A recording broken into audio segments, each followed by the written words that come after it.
बिहार में कोसी एक बार फिर डराने लगी है। ये शब्द इसलिए क्योंकि कोसी अलार्मिंग सिचुएशन में है और सीधी तस्वीर ये आपको नजर आ रही है।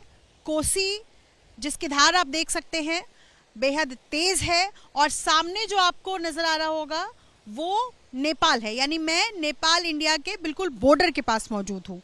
और जहां इस वक्त एबीपी न्यूज़ आपको तस्वीरें दिखा रहा है सहयोगी राजेंद्र के कैमरे से, ये स्पर 10 किलोमीटर है ईस्टर्न कोसी एम्बैंकमेंट का। अब थोड़ा सा इस तरफ दाईं तरफ में आपको मैं दिखाऊंगी, ये जो आपको नजर आ रहा है कांटेदार, इसको पॉर्क्यूपाइन कहते हैं। और ये इसलिए है ताकि ऊपरी इलाके से जो नीचे के इलाके में पानी कोसी का बहकर आ रहा है उसमें जो सिल्ट होता है वो पॉर्क्यूपाइन के सहारे रोका जा सके, क्योंकि इसके आगे शहर है और सुपौल, मधेपुरा और सहरसा, ये 3 जिले हैं जो सबसे ज़्यादा प्रभावित हो सकते हैं। यही वजह है कि ये जो आपको वेग धारा नज़र आ रही है, इस धारा को रोकने के लिए, यूँ कह लीजिए कि सिल्ट को रोकने के लिए पॉर्क्यूपाइन का इस्तेमाल किया जाता है। अब मैं आपको बता दूं कि कल से आज तक में, यानी बीते दिन की मैं बात करूं तो 3,97,000 क्यूसेक पानी रिलीज किया गया है कोसी नेपाल की तरफ से। और यही वजह है कि वो जो 3,97,000 क्यूसेक पानी रिलीज किया गया वो उस पानी को इस वक्त आप देख रहे हैं।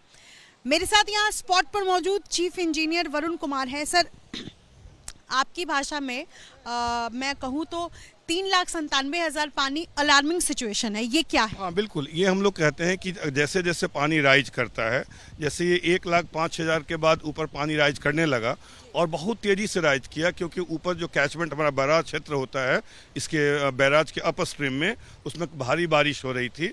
उसके कारण ये बढ़ते बढ़ते ये 3,97,715 क्यूसेक तक चला गया। उसके बाद हम लोग काफ़ी सारे स्तर पे हम लोग काफ़ी तैनात थे। हमारे जितने भी ऑफिसर थे, विभाग के दिशा निर्देश के आलोक में हम लोग पूरे रात यहाँ पे लगे रहे तटबंध पर और बैराज पर, ताकि कोई किसी तरह कोई प्रॉब्लम नहीं हो और उतना हैवी डिस्चार्ज जो है वो सेफली हम लोग यहाँ से पास करवा सकें। इसमें हम लोग सारे इंजीनियर्स, जूनियर इंजीनियर से लेके मुख्य अभियंता प्रमुख महोदय, विभाग के जो एसीएस महोदय होते हैं, सब लोग हम लोग जुटे हुए थे। और स्थिति ये हुआ कि हम लोग इसमें बहुत हद तक सफल हुए हैं और अब ये डिक्रीजिंग में जा रहा है। अब ये फॉल कर रहा है, वाटर का जो डिस्चार्ज जो है वो फॉल करते हुए क्रम में है।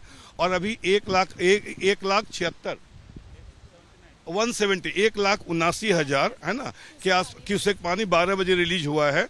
तो ये एक एवरेज है, लेकिन चूंकि अभी भी लगातार हमेशा ये 1.5 लाख के ऊपर है, तो इसके लिए हम लोग सब एकदम यहाँ पे मुस्तैद हैं, या सब लोग अलर्ट हैं। हमारे जेई, हमारे एई सब अपने अपने स्पर पे, अपने एम्बैंकमेंट पे लगातार वो पेट्रोलिंग कर रहे हैं थोड़ी बहुत, हाँ, ताकि किसी भी तरह का कोई प्रॉब्लम नहीं हो। अब मेरा सवाल है कि जब हम आम भाषा में कहते हैं कि नेपाल ने अपने सारे बराज के गेट्स खोल दिए तो उसमें खतरा हो सकता है, क्या ये हर साल ही गेट्स खुलते हैं? क्योंकि टोटल 56 गेट्स हैं अगर मैं गलत नहीं हूँ तो। ऐसा है, गेट ऑपरेशन का अपना एक मैनुअल है और उस मैनुअल में कितना गेट खुलेगा, कौन कौन सा गेट खुलेगा, वो सब जिक्र है। और ये डिपेंड करता है कि हम कितना डिस्चार्ज वहाँ से करवा रहे हैं, तो डिस्चार्ज के accordingly number of gates open होता है। तो स्वाभाविक एक लिमिट है कि इतना डिस्चार्ज के बाद हम लोग 56 के 56 गेट खोल देते हैं, तो उसी को हम लोग बोलते हैं कि 56 गेट सब खोल दिया गया। लेकिन हम लोग को पता है कि इतना डिस्चार्ज होगा तो हम लोग गेट को ओपन करेंगे। विभाग से हम लोग को परमिशन उसके लिए मिला हुआ रहता है, वो SOP को फॉलो करने का, और उसी के आलोक में काम करते हैं। बहुत इसके लिए अलार्मिंग तो हम लोग तो पानी के साथ हम लोग यहाँ पे ये कर रहे हैं, तो स्वाभाविक है कि हमेशा हम लोग मुस्तैद हैं। Every time we are on alarm. पिछले साल भी सारे गेट्स खुले थे, इस बार भी? नहीं, ऐसा हमेशा नहीं खुलता है, जैसे अभी नहीं खुला हुआ है।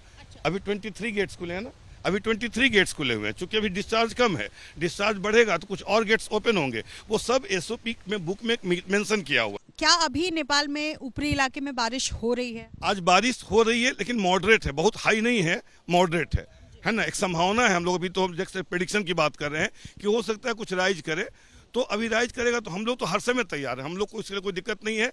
लेकिन अभी थोड़ा सा अप एंड डाउन हो रहा है।